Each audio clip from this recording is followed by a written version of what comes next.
Magandang araw mga kaibigan. Pag-usapan natin ngayon itong nangyaring rally kahapon. Rally ito ng mga makakaliwa. November 30 kahapon yung Bonifacio Day. Nako, nagkagulo. At itong napanood kong video kanina, pulis binugbog.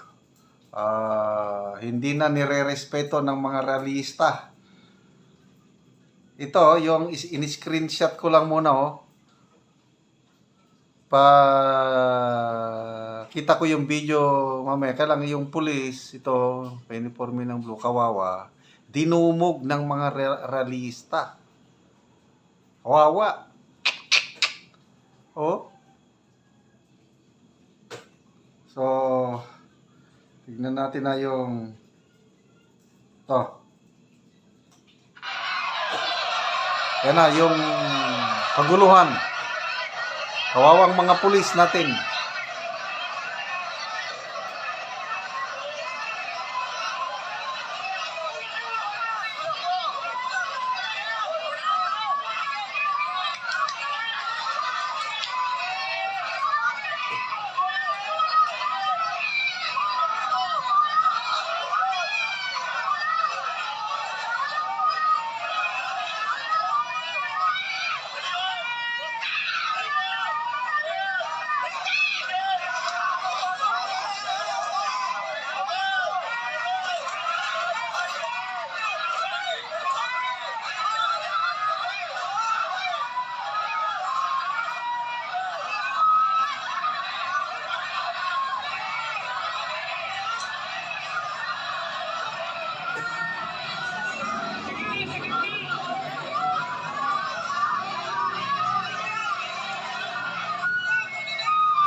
Yan, mga rallyista nakalusot sa unang barricade ng mga pulis. Papunta sila sa liwasang Bonifacio dahil nga nagsaulog tayo ng Bonifacio Day kahapon. So, marami ang nagtuturing na yan nga, itong si Andres Gat Bonifacio revolusyonaryo. So itong mga rallyistang ito, they consider themselves revolutionaries. Kaya idol nila si Andres Gat Bonifacio. Kaya lang, doon ako naawa sa yung na-close up na pulis na dinumog ng mga tao. Mabuti, naagapan, mayroong kapwa niya pulis na tumulong at inawat ang mga tao, naipalayo nila yung pulis. So, salamat naman itong mga kapulisan natin nag-practice lang ng maximum tolerance. Kasi kung iba pa yon, baka mamaya binatuta na. Takot ng mga pulis ngayon na gumawa ng dahil sila ang kakasuhan. So, ayun, may dalawang grupo na ngayon na nagrarally. Unang rally, itong sa EDSA, I think pang-anim na araw na ata ngayon ng EDSA eh. Pang-anim. Ito namang mga makakaliwa, biglaan na dumating. Sinamantala nila yung November 30 na Bonifacio Day. But sa tingin ko, tutuloy-tuloy ang rally ng mga makakaliwa kasi ito yung mas gusto nila, yung nagkakaroon ng kaguluhan.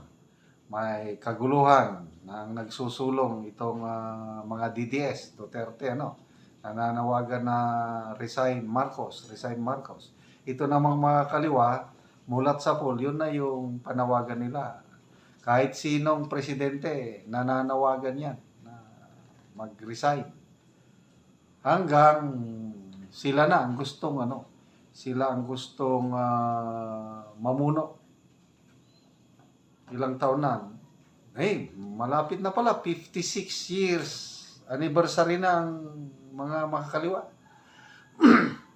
Nagsimula sila December 26, 1968. Yung pag-founding year ng Communist Party of the Philippines.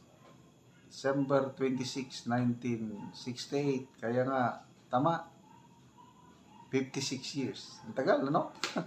The longest communist insurgency war in the world. Guinness World Book of Records na tayo. Actually, meron pang mas naunang communist party, yung PKP, Partido Komunista ng Pilipinas. Led by Crisanto Evangelista, it was founded in 1930. Yun, mas matagal yun.